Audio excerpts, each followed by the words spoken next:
Hi, my name is Mariah Felix. I chose my professional practice presentation on a certified registered nurse anesthetist, also known as a CRNA. You may be wondering why I chose CRNA or why does it interest me. There's a lot of reasons. I've been wanting to do it for a very long time, and it really comes down to retention and adequate pay versus responsibility and options for hours. And so what I mean by these are just that every time I've talked to a CRNA, they're happy, they're satisfied with their jobs, and they don't want to change career paths by any means. And that's every single one of them I've talked to. In terms of pay, they get paid very well, and they do have a lot of responsibility, but a lot of satisfaction is come from a lot of CRNAs. Whenever I talk to them, they feel like it's proportional to how much they work, which is really rare, definitely in the nursing community. A lot of times they feel like they are underpaid. So it's kind of refreshing to hear that. In terms of options for hours, because you can choose from elective surgeries, emergency surgeries, there's all kinds of options for CRNAs so that they can have they can choose a 9-to-5 job, Monday through Friday. They can choose to work weekends. They can choose to knock them all out in 3 days. They can elect to have their weekends off. So there's a lot of options along there that most, especially like nurse practitioner positions, don't have that kind of choice.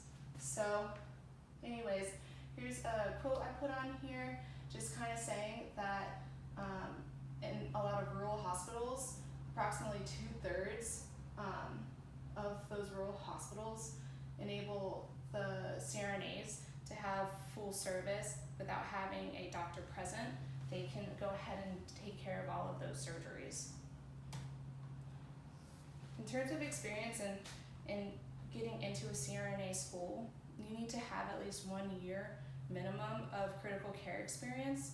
And that doesn't necessarily mean you need to work in an ICU, but it needs to be like a progressive care unit, an intensive care unit, any type of care unit you can go ahead and do.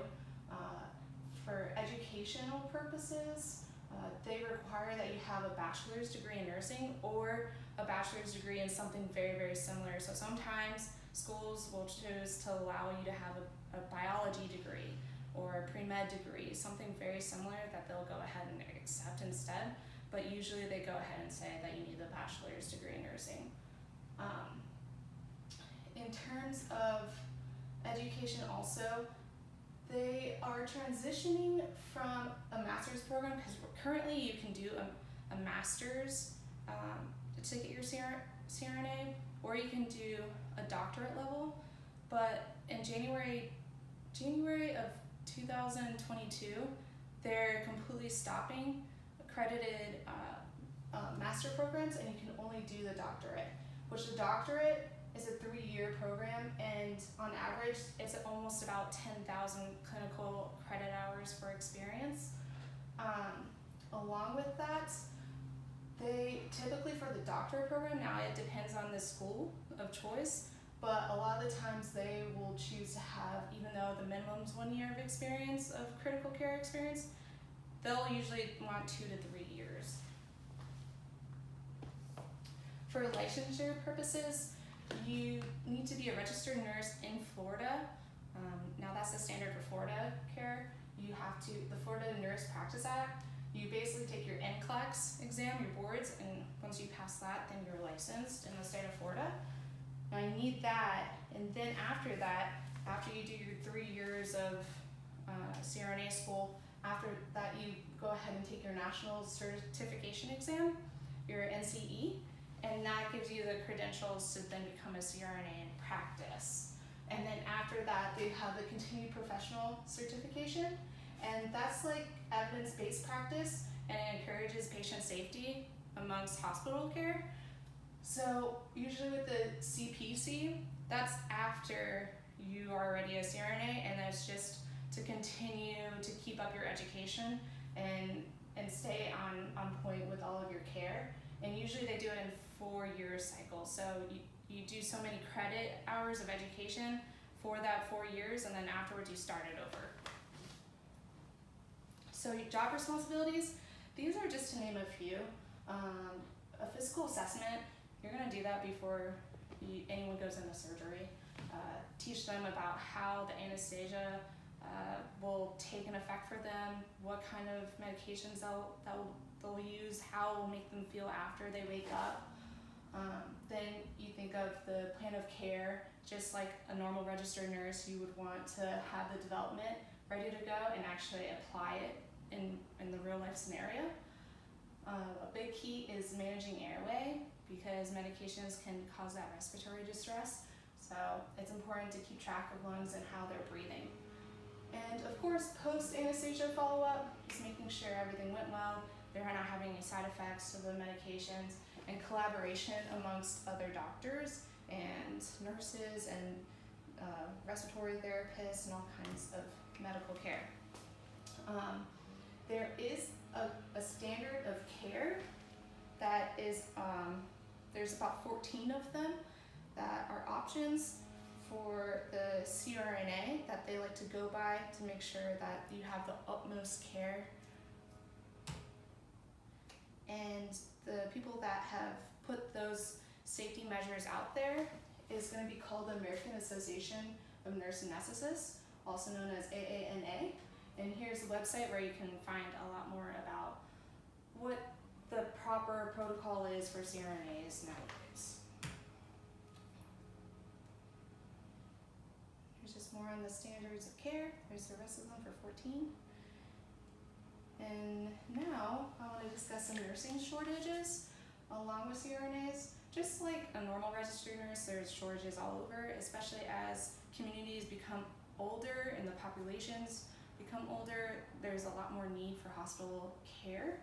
And with that, you have to have even more credentials to become a CRNA. So of course, there's still going to be that shortage that you'll have whether or not you are just going for a normal RN or not, because you're even limiting, because you have to have like continued education to get to the CRNA level. And according, you can see here, unemployment rate consistently is lower than 1%. So they're constantly hiring CRNAs out of school. And I know for UNF here in Jacksonville, there's 100% rate of employment after graduation. So that just goes to show that there is such a high demand for CRNAs. So nursing care outcomes and quality of care for CRNAs. Nowadays they actually have improved a lot of pharmaceuticals, so there's safer ways to give these drugs, and there also is improved technology nowadays too that can help assist with the drugs, so that's helpful. The anesthesia mortality rate is approximately 1 per 250,000, so that's really not too bad. So also the CRNA versus anesthesiologist performing the care, according to studies, it actually shows that the CRNA can do the job role just as well as the anesthesiologist, and it's actually for cheaper price. So a lot of healthcare is moving towards that. Healthcare economics actually leads me to say that, just kind of rolling off what I was just saying, the CRNAs are the most cost efficient compared to anesthesiologists while maintaining patient safety. So they can do the same job for about half the price.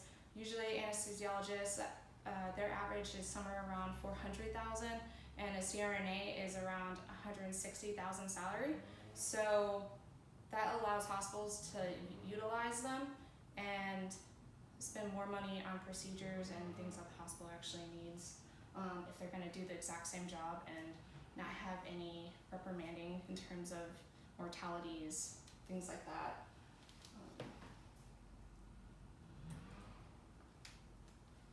Healthcare reform.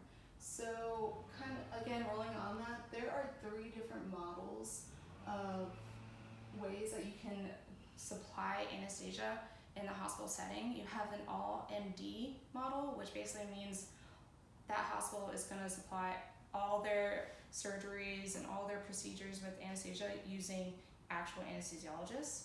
A lot of times nowadays, hospitals don't want to do that due to the fact that they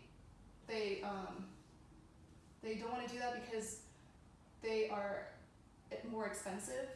The MD plus CRNA model, that one is actually going to be utilized the most. Usually it's one MD plus 4 CRNAs. So the anesthesiologist is supervising 4 CRNAs while they typically will do the actual work, and the MD just supervises typically. And then you have the all CRNA model. That one is the one that I think reform comes into play. A lot of hospitals are trying to bring that in. I know in the rural areas, because there's such a demand and such a need, they typically will use the all CRNA model typically. So I think that that's starting to come around. There's a lot of states, I think there's around 16 of them that actually conform to the all CRNA model, and Florida is not one of them, but hopefully coming up with different policies and things like that, they'll start to come around in terms of the all CRNA model. Legal wise, the Florida Board of Nursing in particular requires proof of malpractice insurance or exception in terms of hospitals and getting your certification to be able to work in the hospital setting as a CRNA, and typically depending on where you work, the employer will pay it or you will have to pay it individually. In conclusion, really with the CRNAs, it's rigorous education. It's a hard 3 years, and that's after going to school for your registered nurse degree. But it has a lot of perks to it. You are getting the highest paid graduate nurse job. They get paid a lot more than any other DNP, doctor and nurse practitioner. And there's satisfactory patient care. Patients are happy, the CRNAs are happy. It's nice. And here are my references. Thank you very much.